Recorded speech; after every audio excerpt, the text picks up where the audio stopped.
안녕하세요. 전산세무이급 실기 강의를 시작하겠습니다. 2022년도 버전의 이제 프로그램을 활용하는 자격증 시험을 준비하는 과정이고요. 저는 박명희 강사입니다. 자, 이번 시간에 이제 제목은 일반 전표 입력이지만 KLF 프로그램을 설치하고요. 그리고 세무이급 실기 백업 데이터 설치를 좀 해보고요. 그리고 프로그램 중에서 기초정보 관리를 간단하게 살펴보고 일반 전표 입력을 하기 전에 몇 가지 주의사항을 같이 살펴보겠습니다. 자, 첫 번째, KLF 프로그램은 한국세무사의 홈페이지에 들어가셔서 다운을 받으시면 되겠고요. 제가 홈페이지를 한번 열어보겠습니다. 이제 전산 세무는요, 세무 자격증은 아무래도 세법이랑 관계가 있기 때문에 세법 개정이 된 상태의 프로그램이 개정된 이후의 프로그램으로 활용을 하셔야 되고요. 그래서 여기 아래쪽 하단에 보시면은 KDF 수업용 다운로드라고 있는데요. 이게 거의 뭐 한 달에 아니면 두 달에 한 번꼴로 중간중간에 쭉 개정이 되는 경우가 많습니다. 근데 개정이 된다고 해서 뭐 어마무시하게 메뉴가 확 바뀌는 건 아니고 회계 1급은 개정이 된다 할지라도 큰 영향을 받지 않는데 세무 2급에는 특히나 이제 부가가치세하고 소득세가 있고요. 소득세는 특히나 이제 세무에서는 연말정산이 되게 주로 많이 나오고 중요하게 다뤄지는 파트이기 때문에 이 세금 계산은 임의적으로 할 수 없고요. 프로그램에 정해진 율, 뭐는 세율 이런 것들이 큰 영향을 받기 때문에 개정이 어디까지 됐는지 최신 버전으로 시험을 보시는 게 좋습니다. 저는 지금 현재 가장 최신 버전으로 다운로드를 받을 수 있도록 제가 이제 프로그램 안에 미리 다운로드를 받아뒀고요. 자, 바탕화면을 한번 보시면 이렇게 생겼을 거예요. 3월 18일자 버전이고요. 자, 3월 18일자 버전에 R집, 여기 지금 R집으로 되어 있는 R집을 풀어주시면 그 파일 안에 자료들이 좀 있습니다. 근데 이제 올해 세무 2급이 개정된 것 중에 하나가 우리가 원천징수하고 부가가치세하고 그전에는 2021년까지는 홈택스를 통해서 전자신고를 하는 게 시험에 나온 적이 없는데 2022년도 버전부터 이제 이게 시험에 출제가 돼요. 여러분이 실무 수업을 들으실 때 이 시험이 어떤 식으로 출제가 되는지 같이 학습을 하실 거고 어떤 형태로 나오는지 가이드가 되어 있는 게 이 PDF 파일입니다. 이걸 보셔도 되고요. 강의를 들으시고 얘를 이해하셔도 돼요. 하여튼간 바뀐 내용을 보여준 거고요. 그 다음에 22년도 KLF 프로그램이 무엇이 달라졌는지 업데이트가 된 내용이고요. 자, 여러분이 다운받으실 때는 여기 담겨 있는 응용 프로그램. 이 프로그램을 더블 클릭해서 쭉 실행을 하시면 자동으로 바탕화면에 아이콘 하나가 생성이 됩니다. 자, 다음과 같은 아이콘이 생성이 될 거예요. 이렇게 생겼죠? 넘기고. 자, 이 프로그램을 더블 클릭하고 메뉴를 들어가시면 언제 최신 버전인지 나와 있고요. 우리는 종목을 세무 2급으로 들어갈 거고 우리가 저장하는 모든 데이터는 C 드라이브로 자동으로 저장이 됩니다. C 드라이브 어디로 들어가냐면 KLab DB라고 하는 폴더 안으로 들어가요. 한번 열어볼게요. 자, KLab DB라는 폴더는 이겁니다. C 드라이브 중에서 KLab DB 다시 KLab. 자, 지금 문서들이 있는데 이 영어로 되어 있는 문서는 기본 설정되어 있는 거고요. 삭제하시면 안 되고요. 자, 이 폴더 안으로 여러분이 저장하는 데이터들이 자동으로 이제 저장이 된다는 뜻이에요. 요거 잠깐 열어 놓으시고 그러면 우리는 이 회사 코드에서 데이터를 끌어다가 관련된 내용들을 이제 활용을 하셔야 되는데 근데 이제 회계 1급 같은 과정을 할 때는 내가 회사를 처음 등록하는 거고 거래처라는 걸 처음 등록하는 거니까 완전 처음이잖아요. 그래서 하나하나 입력을 하지만 세무 2급을 들으시는 수강생 여러분들은 그런 기초적인 내용들은 다 알고 들어오기 때문에 그런 내용들은 다 생략하고요. 중요한 예제 중심으로 문제를 풀면서 하나하나 설명을 드리려고 해요. 자, 그래서 두 번째를 하겠습니다. 첫 번째 프로그램을 다운받았고요. 두 번째, 실기 백데이터를 프로그램 안으로 이제 가져와서 복사해서 이 데이터들을 활용해서 연습을 해볼 거고요. 어떻게 하냐면 첫 번째 여러분 우리 자료실에 보시면 전산 세무 2급 실기 백데이터라고 하는 이 알집으로 되어 있는 파일이 하나 있을 거예요. 자, 오른쪽 마우스를 누르셔서 저는 반대집으로 풀 거고요. 여러분은 뭐 여러분이 가지고 있는 집 파일로 푸시면 되겠습니다. 반대집으로 앞쪽 풀기. 저는 바탕화면으로 일단 저장을 하고 있어요. 자, 닫기. 닫기 하시면 바탕화면으로 지금 제가 자동으로 저장을 했습니다. 좀 가져와야 되겠네요. 잠깐만요. 자, 옆에 생겼죠? 자, 요 문서를 더블 클릭 한번 해보세요. 그러면 요 폴더 안에 데이터들이 5001부터 5014까지 데이터들이 있습니다. 각각의 이제 회사들이에요. 여러분이 실기 프로그램을 활용할 때 백데이터가 있어 연말정산도 할 수 있고요. 백데이터 있어야지 결산이라는 것도 수행할 수 있기 때문에 요 안에 있는 데이터들을 활용해야 되는데 자, 두 번째 할 일은 얘네들을 프로그램 안으로 가져오려면 두 번째 복사를 해요. 어디다 복사하냐면 아까 우리가 보았던 K랩 DB, K랩이라고 하는 그 폴더 안에 관련된 그 노란색으로 되어 있는 파일들을 갖다가 붙여넣기를 하셔야 돼요. 붙여넣기 해볼게요. 자, 지금 다운받은 실기 백데이터를 처음부터 끝까지 선택하셔서 오른쪽 마우스 복사하신 다음에 아까 우리가 C 드라이브에 K랩 DB, K랩이라고 하는 그 폴더 안으로 여기다 놓으시고, 여기 놓지 마시고, 여기다가 놓으시고, 오른쪽 마우스 눌러서 붙여넣기 하시면 K랩 DB, K랩이라고 하는 폴더 안에 이 데이터가 저장을 여러분이 하신 거예요. 자, 그럼 저장을 하신 상태에서 이렇게 하시면 돼요. 자, 프로그램을 여시고, 회사 코드에서 오른쪽 마우스를 누르면 아직 들어오지 않았죠. 자, 들어오게 하는 방법은 바로 회사 등록이라는 메뉴를 선택하신 다음에 가장 중요한 거 왼쪽 상단에 F4 회사 코드 재생성 버튼을 눌러주시면 예 하는 순간 빠바박 넘어오죠. 완료됐어요. 5001부터 5014까지 데이터들이 자동으로 들어왔습니다. 자, K랩 프로그램으로 백업 데이터를 가져오는 방법이고요. 가장 마지막에는 회사 코드 재생성을 하시면 되겠어요. 잠깐만 다시 한번 볼게요. 자, 첫 번째는 다운로드를 받으시고요. 세무이그 백데이터를 다운로드를 받아서 압축을 푸신 다음 압축 푼 폴더 안에 있는 데이터 이 애들을 복사해서 요 K랩 DB, K랩이라고 하는 요 폴더 안으로 붙여넣기를 하시고 세 번째 할 일은 K랩 프로그램에 회사 등록이라는 메뉴에 F4 회사 코드 재생성을 하시면 방금 전에 보셨던 것처럼 회사들이 자동으로 이 프로그램 안으로 이제 붙여넣기가 된 거예요. 자, 여기서 어떻게 하시냐면 메뉴를 나가시고요.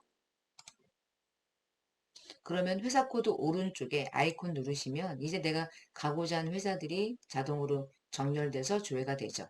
만약에 우리는 이제부터 믿음 상사로 들어갑니다. 그러면 믿음 상사로 선택을 하는 순간에 지금 믿음 상사라는 회사의 데이터들만 이 프로그램 안에 가져오게 된 거예요. 바꿔볼게요. 여러분 여기서 바꾸는 방식은 우측 세로 줄로 되어 있는 메뉴 중에서 중간에 F5 회사 변경이라는 메뉴가 있습니다. 자, 이걸 누르면 방금 전에 회사를 선택했던 것과 동일한 메뉴가 다시 열리고요. 선생님, 이번에 어디로 갈까요? 5001번으로 들어가겠습니다. 그러면 5001번인 일반 상사의 커서를 놓으시고 변경 하면 다른 데이터들은 끌고 오지 않을 거고요. 일반 상사의 데이터만 화면에 보이게 될 거예요. 자, 요까지 하시면 이제 실기 백업 데이터 설치는 다 하신 거예요. 요식 해놓으시고 이제 각각의 문제를 푸실 때마다 필요한 회사를 선택해서 다양한 예제를 풀어나가시면 되겠습니다. 자, 잠시 전사세무 2급 시험은 어떻게 나오는지, 기출문제 실기는 어떤 식의 배점을 가지고 있는지 잠시 볼게요. 전체 실기 점수는 70점이고요. 이론이 30점이죠. 해서 100점이죠. 이렇게 30점, 70점. 자, 70점은 어떻게 배점이 구성되어 있는지를 보면 첫 번째는 일반 점표 입력이라는 메뉴에 입력을 하는 거죠. 그러니까 부가가치세랑 관련이 되는 점수는 메인 매출 점표에 입력을 하시고요. 부가세랑 관련되는 것들, 그렇지 않은 것들은 일반 점표 입력을 하는데 15점이고 15점이에요. 한 문제가 5문제씩 있습니다. 점수는 3점씩이에요. 이래서 15점씩이에요. 벌써 30점. 세 번째는 부가가치세와 관련해서 신고서를 직접 작성하는 문제가 10점 배점이고요. 얘는 두 문항이 출제가 돼요. 대부분 두 문항. 뭐 한 문항이 4점, 한 문항이 6점, 뭐 이런 식입니다. 네 번째는 결산 수행하는 문제가 5문제가 출제돼요. 3점씩이에요. 그래서 15점이에요. 자, 마지막 15점 점수가 소득세 원천징수와 관련해서 15점인데 한 문제가 5점, 한 문제가 10점이고요. 그 10점짜리 점수의 문제가 연말정산을 수행하는 거예요. 나머지는 뭐 사원 등록을 하거나 급여를 입력하거나 뭐 이런 식으로 시험 문제가 출제돼요. 이렇게 해서 몇 점이냐면 70점이에요. 계산되시죠? 이렇게. 그러니까 실기가 70점이고 객관식이 이론 점수로 30점이긴 하지만 이론이 되어 있어야 실기가 가능한 거 여러분 아시죠? 이론이 아무것도 안 돼 있으면 프로그램을 열어서 무엇을 넣는지를 모르면 프로그램이 사실은 뭐 껍데기에 불과한 거니까. 자, 실기 문제가 이런 식으로 배점이 돼 있고 간단하게 실기 문제를 한번 보겠습니다. 실제 기출문제를 22년도 2월에 시험 봤던 시험 문제고요. 예. 그리고 우리 시험은 전체 1시간 반 시험이죠. 세무 2급은 1시간 반, 90분 동안 시험을 봅니다. 자, 객관식은 이런 식으로 재무회계, 부가세, 원가, 소득세 구분이 되고요. 그다음에 실기 문제는 이렇게 나와요. 첫 번째, 일반 전표 입력에 추가하세요. 15점. 대부분 이제 전산회계 1급을 공부하신 분들은 아시겠지만 이런 형식의 문제들은 사실은 그렇게 어렵지가 않아요. 주식에 대해서 발행하는 경우 종종 나올 수 있고요. 뭐 급여 지급하거나 사채를 발행하거나 이런 형식. 그러니까 전산회계 1급에 안 나오는 것들 중심으로 막 내려고 하겠죠. 아무래도 자격증에 대한 차이점을 가져가야 되니까. 자, 두 번째는 매입 매출 전표에 입력하는 건데 과세 유형별로 찾아서 유형 걸고 하단 부분에 전표 입력하고 하는 형식이에요. 다 부가세랑 관련된 것들이죠. 이렇게 해서 3점씩 5문제입니다. 그리고 부가세 신고 작성하는 문제가 10점인데 한 문제가 뭐 고작 해봤자 한 4점이네요. 근데 세무가 처음이다. 그러면 지금 화면에 보이는 이 문제 왠지 느낌이 안 좋죠. 어려울 것 같죠. 근데 이제 여러분이 전산세무 이거 부가가치세에서 공부했던 공통매입세과 관련해서 이론적으로 공부했던 내용들을 프로그램에 직접 입력하는 형식의 문제들이고요. 생각보다 되게 쉬워요. 생각보다 되게 쉬워요. 4점밖에 안 주잖아요. 그만큼 쉽다는 얘기인 거예요. 그리고 두 번째 문제가 이제 6점 정도 배점이고요. 지금 보시면 뭐가 막 써 있죠. 자, 우리가 부가가치세 신고서를 직접 작성하는 형식의 문제가 시험에 출제가 되고 있어요. 6점. 그리고 나면 결산을 수행하는 문제가 15점이죠. 3점씩 해서 5문제가 출제됩니다. 이렇게. 자, 말씀드렸던 원천징수 문제가 15점인데요. 지금 첫 번째 생산직 김아름과 김가연의 3월 달에 급여를 지급한 내역을 입력하는 건가 봐요. 6점이래요. 그럼 나머지가 9점이겠네요. 그 9점이 이제 연말정산 수행하는 거예요. 우리가 소득세 공부할 때 연말정산과 관련돼서 보험료 공제 또는 의료비 공제, 뭐 교육비 공제, 기부금 공제, 신용카드 공제 뭐 이런 공부했었죠. 자, 그것들을 이제 프로그램에 직접적으로 연말정산이라는 이 정산을 실무 수행을 하는 거고요. 이게 제일 점수가 높네요. 9점. 이렇게 해서 실기 문제까지 한번 쭉 훑어봤어요. 훑어보는 것이 일단 중요한 게, 아, 이런 식으로 나오는구나를 일단 알고 계셔야 어떤 형식으로 이제 실기 연습을 하셔야 될지가 감이 오니까.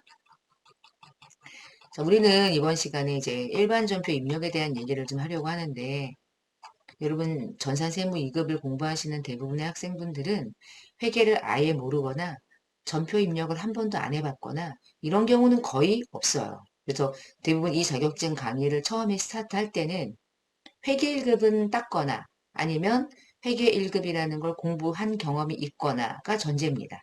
그러니까 차대변을 어떻게 입력하는지까지는 이 강의에서는 여러분에게 설명을 하진 않아요. 그 이유, 뭐가 더 중요했지? 우리가 뭘 고려해야 되지? 뭐 이런 것들 중심으로 얘기를 할 거니까 일단 그렇게 감안하시고 강의를 수강하시면 되겠습니다. 자, 그러면 기초정보관리가 무엇을 얘기하는 건지 이제 한번 볼게요. 자, 회사는 5001번에 일반 상사로 들어가신 다음에 지금 우리가 회계 1급이랑 비교하는 이유가 회계 1급과 세무 2급을 일단 비교하면서 회계 1급에서 주로 다루었던 것들이 세무 2급에서는 전혀 고려하지 않는다는 것을 설명드리는 거예요. 우리가 회사를 등록하거나 거래처를 등록하거나 기존의 계정 과목이 있지만 이름을 바꾸거나 아니면 적요를 등록하거나 환경을 등록하거나 또는 전년도에 넘어온 재무제표가 틀렸으니까 억지로 따라당기면서 수정하거나 거래처별 금액을 초기화시키거나 하는 것들은 회계 1급에는 시험 문제로 되게 많이 출제가 돼요. 그런데 세무 2급은 전혀, 여러분 전혀 출제되지 않아요. 중요하지 않아요. 얘네들은 기본적으로 회계 1급에서 공부했겠지. 더 이상 다루지 않는다. 바로 뭘 다루냐. 일반 전표 입력이 바로 문제로 출제가 되는 거예요. 그리고 메인 매출 전표, 그리고 부가세 문제는 두 번째 탭으로 들어가서 이제 활용합니다. 여러분 부가가치세 탭을 한번 눌러보세요. 자, 눌러보시면은 부가가치세가 되게 많네요. 여기 안에 있는 것들 중에서 이제 올해부터는 전자신고도 여러분이 수행하셔야 되고요. 자, 아래쪽에 내용들과 부속명세서 여기 있는 것들은 여러분이 하실 필요가 없고 부속명세서 중에서도 전부 다 다루지는 않아요. 근데 이제 거의 대부분 다룬다고 보시면 되겠어요. 그리고 나서 여러분이 들어가는 메뉴가 원천징수 메뉴입니다. 사원 등록, 급여 입력, 이행상황 신고서, 그리고 연말정산 입력하는 거. 여기서 제일 점수가 높은 거죠. 9점짜리. 나머지 메뉴는 활용할 필요가 없어요. 이제 안에 들어가면 다 있습니다. 하나, 둘, 셋, 네 개가 소득세라는 원천징수 메뉴에서 다뤄야 될 신고서 내역이 되겠어요. 그럼 결국에는 이 회계관리가 재무회계인데 회계관리라는 이 재무회계 안에 있는 메뉴들은 회계 1급을 공부하신 분들은 아시겠지만 동일해요. 뭐 다를 게 없어요. 그리고 여기서 뭐 여러분 장부조회 시험에 안 나와요.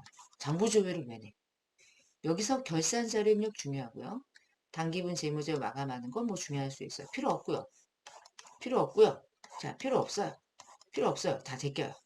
고정자산 등록 정도 뭐 할 수 있죠. 일반 전표 입력, 메인 매출 전표 입력. 자, 요 정도가 우리가 이제 프로그램을 활용하게 될 메뉴들입니다. 요거랑, 요거랑, 요거랑 이게 끝이에요. 나머지는 아무짝에도 쓸모가 없어. 왜냐면 아무짝에도 쓸모 없다는 말은 좀 그렇고 이미 알고 있겠지. 알지? 이걸 알지? 알지? 세무 2급인데 너 모르니? 그럼 할 수 없는 거지만 알지? 나머지 한다. 어려운 거 한다. 이렇게 개념을 가지고 계시고요. 그래서 여러분하고 저하고 공부하지 않습니다. 자, 회사 등록이 뭘까요? 회사 등록은 우리 회사의 정보를 등록하는 거죠. 넘기시면 되고요. 나와 관련된 거래처, 매출 거래처, 매입 거래처, 뭐 등등등 거래처 등록하는 거 있었죠. 그 다음 적요나 계정 과목을 적요 등록하는 것들 이것도 여러분이 하실 필요가 없고 이걸 추가적으로 문제를 한 문제로 별도로 출제하지는 않고 가끔 이렇게는 출제가 돼요. 전표 입력을 하는데 이 계정 과목을 네가 등록하고 전표도 넣어라. 뭐 가끔 나오게 가끔 중요하지 않고 네 번째 환경 등록은 우리가 환경 등록을 할 필요는 없는데 잠깐 열어볼게요. 환경 등록은 나중에 엄청 의미가 커요. 왜 그러냐면 이제 부가가치세 입력을 할 때 특히나 이제 이 부분 부가세를 포함하느냐 포함하지 않느냐 뭐 이런 불공, 영재료 뭐 이런 부분들에서 의제료 뭐 이런 거 그런 부분에서 중요하긴 한데 여러분이 얘네들을 입력하거나 수정하거나 하는 일은 없어요. 얘네들은 기본적으로 세팅되어 있는 메뉴이기 때문에 이게 어떻게 되어 있는지를 알았을 때 전표 입력을 하는 게 좀 더 수월해질 뿐이죠. 환경 등록이라는 게 있었고 그리고 우리가 이제 회계 1급을 공부했다는 전제 하에 얘기하는 거예요. 전년도 재무제표를 수정하는 방법이 가장 먼저 원가 명세서에서 제조원가 당기지분 제조원가를 수정한 상태에서 손익에 반영한 다음 손익계산서에서 당기순이익이 나오면 그걸 이익잉여금 처분계산서에 넘겨줘서 당기순이익과 전년도까지 넘어왔던 잉여금을 더해 마지막 재무상태표로 넘겨주는 방식을 취했죠. 자, 이거 하실 필요 없죠. 하실 필요 없는데요. 이게 전년도 재무제표라면 당해년도 재무제표는 어디 붙어 있냐면 여기 붙어 있는 거예요. 당기재무제표. 자, 이 중에서 여러분 시험에 뭐가 출제되냐면 이익잉여금 처분계산서를 직접 작성해서 마감하는 형식의 문제가 종종 나와요. 얘네들은 뭐 시험에 안 나와요. 근데 잉여금 처분계산서는 이익잉여금을 처분하는 결의일에 현금 배당을 얼마를, 주식 배당을 얼마를, 이익준비금을 얼마를 이런 것들을 직접 반영해서 잉여금 처분계산서를 작성하는 형식의 문제를 종종 내거든요. 그래서 그거는 나중에 결산을 할 때 여러분 또 학습을 하시면 되겠어요. 그리고 전년도에 넘어왔던 채권 채무나 또 예적금 중에서 잔액이 잘못 넘어왔을 때 조회하는 방식이 거래처별 초기이월이었죠. 자, 이 부분도 여러분이 이미 알고 계시는 내용들이니까 우리는 그냥 넘어가는구나. 오케이, 패스 하시면 되겠어요. 자, 두 번째, 일반 전표 입력을 할 때 몇 가지 주의사항. 뭐 특별한 건 아니고요. 정리만 하는 거죠. 자, 그냥 시간 때우는 거예요, 지금. 자, 일반 전표 입력은 부가세랑 관련이 없는 거래들을 넣어요. 메인 매출은 부가세랑 관련이 있는 걸 넣어요. 왜 그러냐면 메인 매출 전표에 입력한 내역들은 부가세 신고서에 자동으로 반영되고요. 부가세 부속 신고서에 다 자동으로 반영돼요. 그래서 별도로 입력을 해야 하는 거예요. 일반 전표에 입력하는 것들은 전혀 부가세 신고서하고는 아무런 관계가 없어요. 아주 큰 차이를 가지고 있는 거예요. 그러면서 부가세가 있는데 일반 전표에 입력하면 안 되는데 근데 부가세가 있는데 일반 전표에 입력하는 문제가 종종 나올 땐 제가 이제 설명을 드리겠죠. 왜 일반 전표에 입력을 하는 것인지 부가세를 신고할 필요가 없기 때문에 뭐 그런 거 나중에 볼 거고요. 자, 일반 전표 입력할 때 여러분 이미 알고 있지만 정리하는 거예요. 우리가 전표 입력할 때 뭐 차변에다가 계정 과목, 대변에 계정 과목 각각의 금액만 입력하면 되고요. 우리 시험은 적요를 입력하지 않아요. 적요를 절대 입력하지 않아요. 단 한 개는 넣죠. 타계정 대체. 타계정으로 대체했을 땐 이게 반드시 적요상 8번을 등록해야만 원가로 반영되지 않고 다른 계정으로 대체돼서 소멸됐다는 걸 체크해 주기 때문에 적요상 8번 타계정 대체는 항상 중요해요. 항상. 이거는 뭐 세무 2급이어도 무조건 회계 1급도 많이 나오지만 세무 2급은 더 많이 나오는 거라고 생각하시면 되겠고요. 두 번째, 전표 입력할 때 작가님 메뉴 좀 열어볼게요.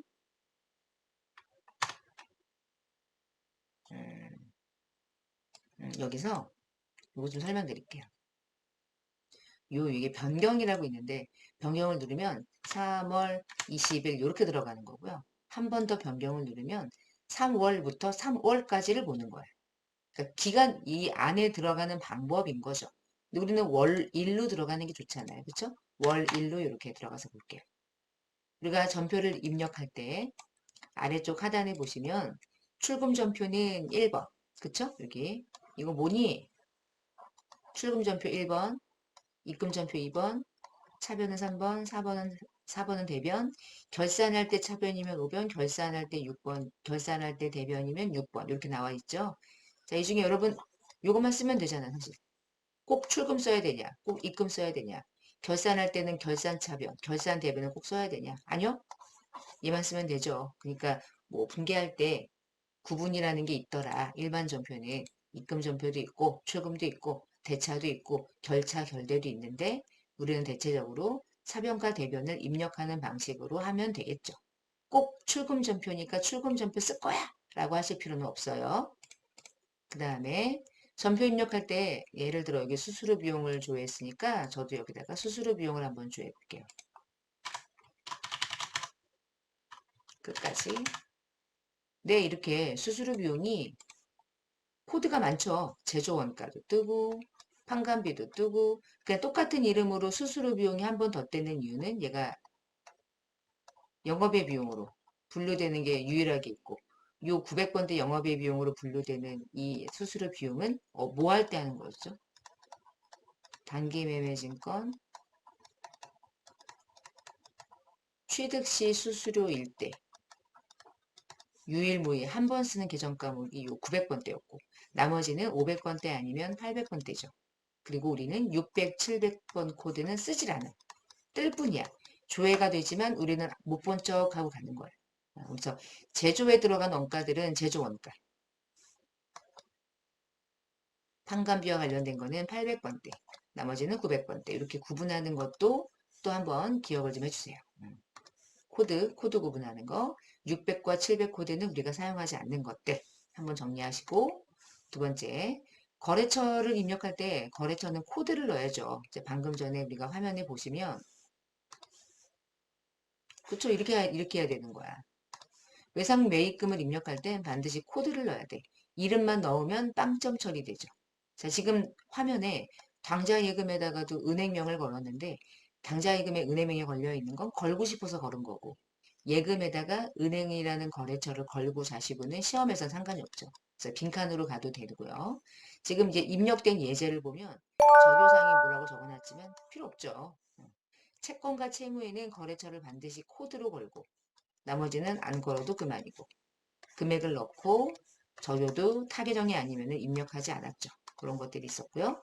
거래처 코드를 반드시 입력해야 하는 것들 웬만하면 다 넣죠. 근데 이런 것들이 기본적인 채권 채무의 규정이니까 거래처를 반드시 코드를 넣어야 돼. 예를 들어 아래처럼 보통예금을 차변에 걸었고요. 매출채권 처분 손실을 차변에 걸고요. 받으러미 대변으로 가면 받으러면 어떤 거래처로부터 받았던 게 양도가 됐는지 반드시 코드를 걸어줘야 되는데 지금 코드가 빠졌죠. 코드가 빠지고 이름만 넣으면 빵점 처리되는 거야. 그래서 빵점 처리래. 이거 오답이야, 오답. X 이렇게. 근데 만약에 세종상사라는 거래처 코드를 이 셋 다 걸면 그럼 안전빵이죠. 사실 이 세 개 중에 누구만 걸리면 돼요. 받으러매만 걸면 돼요. 나머지는 걸든 안 걸든 무방이에요. 관계가 없어. 관심 아무도 없어요. 그런데 걸어. 근데 걸면 냅둬. 근데 걸었어? 그러면 점수 영향 없어요. 그냥 거시면 돼요.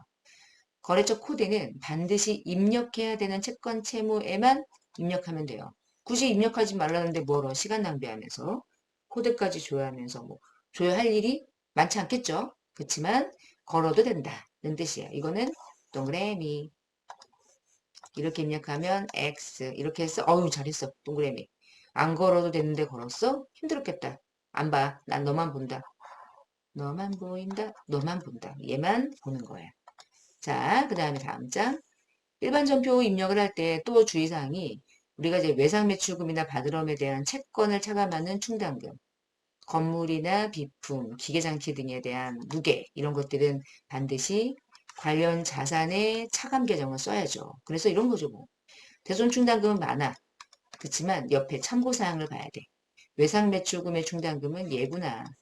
받으럼의 충당금은 예구나. 그러니까 코드를 볼 땐 옆에 참고사항을 정말 말 그대로 참고해서 충당금을 계정 과목을 사용해야 되고요. 감가상각 누계액도 마찬가지인 거예요. 건물의 누계, 구축물의 누계, 기계의 누계, 차량의 누계 각각 계정 과목의 차감 계정들을 관련된 자산의 차감 계정을 반드시 찾아서 한번 보고 입력하기. 자, 그리고 우리가 이제 세무 2급을 공부할 때는 이 만기보유증권에 대한 회계 처리가 아주 많이 나와요. 생각보다 만기보유증권도 종종 나오고요.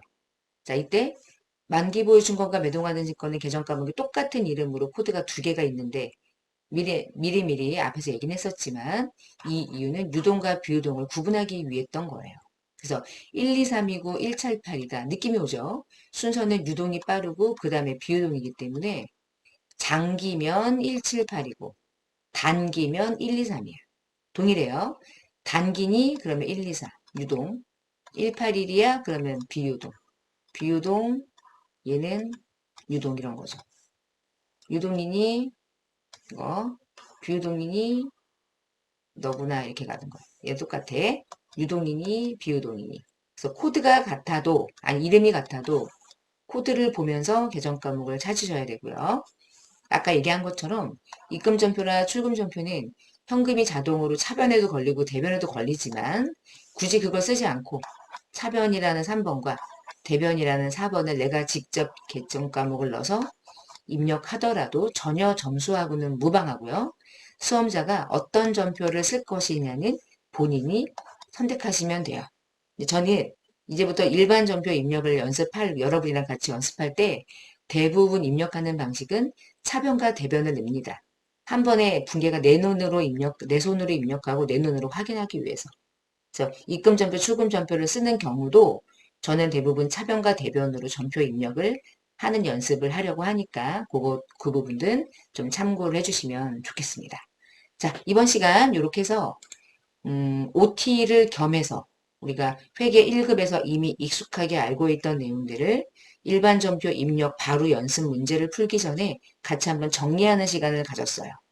자, 그러면 세무이급 쉽지 않죠. 합격률이 그렇게 막 높을 때도 있긴 해요. 그렇지만 대부분은 40%, 30% 정도가 되기 때문에 10명 중에 3, 4명 정도가 붙는 시험이고 생각보다 공부를 제대로 하지 않으면 합격하기가 어려운 시험이긴 해요.